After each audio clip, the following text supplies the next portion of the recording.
নমস্কাৰ মই দেৱজানী এইটো ভিডিঅ' হ'ব লাগিছিলে ডে 16 অফ ফ্ৰুটি সিষ্টাৰ্ছ কিন্তু নহ'লগৈ কাৰণটো হৈছে সেইদিনা মোৰ দুঠাইত বাটৰ নাট আছিলে প্ৰথমতে আছিলে আমাৰ হাই ছেকেণ্ডেৰী স্কুলৰ সন্মুখত মই ৰাতিপুৱাই মিনুৰ লগত ষ্টলখন খুলি মেলি 10 মান বজাত তাৰ পালোগৈ নাটকখন আছিলে ড্ৰাগ এডিক্টৰ ওপৰত বাটৰ নাটৰ অভিজ্ঞতা মোৰ নাই এইবাৰ প্ৰথম ষ্টলখনৰ কাৰণে মই প্ৰথমতে কৰিম বুলি কেখাৰে ছাৰক ক'বলৈ বেয়াও পাইছিলো কিন্তু ছাৰে মতাত নাযাওঁ বুলিও ক'ব নোৱাৰিলো আৰু বাটৰ নাট যে প্ৰেক্টিচ নকৰাকেও কৰিব পাৰি সেয়া এইবাৰ প্ৰথম অভিজ্ঞতা পালো ভাল লাগিল এনেকৈ ষ্টুডেণ্টবোৰক ৰখি থকা দেখি আমাৰ আগৰ দিনবোৰলৈ মনত পৰি গৈছে আমিও আগতে বাটৰ নাট হ'ব বুলি এনেকৈ ৰৈ থাকো নহয় তাৰপাছত তাত নাটখন শেষ কৰি তাৰপাছত মিনুৰ লগত মই অকণমান লাগি দিলোহি আকৌ 1 মান বজাত ছাৰহঁতে মোক ষ্টলৰ পৰা হাতেখাটিলৈ লৈ গ'ল তাত গৈ আমি ছাৰৰ চিনাকি মানুহ এঘৰত সোমালো আমাক আম পাৰি খোৱালে গৃহস্থজন যে বিৰাট ফৰকাল আছিলে আমি যোৱাৰ কাৰণে ইমান ভাল পাইছে তেওঁ অকে তাৰপাছত তাতো নাটক কৰিলো ছাৰে যে তাত চাৰ্কাছৰ ড্ৰেছ পিন্ধি লৈছে ছাৰৰ মানে নাটকৰ কষ্টিউমৰ কালেকশ্যন উফ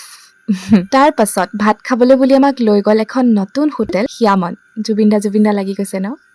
জুবিনদাৰে এখন এলবাম আছিলে হোটেলখন যে সঁচাকে বিৰাট ধুনীয়া সাপে খাতিতে আছে আপোনালোকে এবাৰ গৈ ভিজিট কৰিব পাৰে আৰু তাৰ ভাত সাজ টেষ্ট কৰি চাব পাৰে বিৰাট টেষ্টি দেই আৰু এটা কথা কি জানেনে হোটেলখনৰ মালিকনী আকৌ মোক চিনি পাইছে নহয় কেনেকৈ কওকচোন ফ্ৰুটি সিষ্টাৰ্ছে চিনাকি কৰাইছে আকৌ অকে মই ভাত সাজ লোকেল চিকেনৰ সৈতে খালো আৰু এই গৰাকী হোটেলৰ ডাঙৰ মালিকনী দেই হোটেলখনৰ বাহিৰৰ পৰা ভিতৰলৈকে সকলো পিনে দাদাৰ স্মৃতি ৰাখিছে তেওঁলোকে এই কথাটো কিন্তু কিবা এটা ভাল লাগিল ৰ'ব আমাৰ নাটকখন অকণমান দেখুৱাই দিব আকৌ আপোনালোকক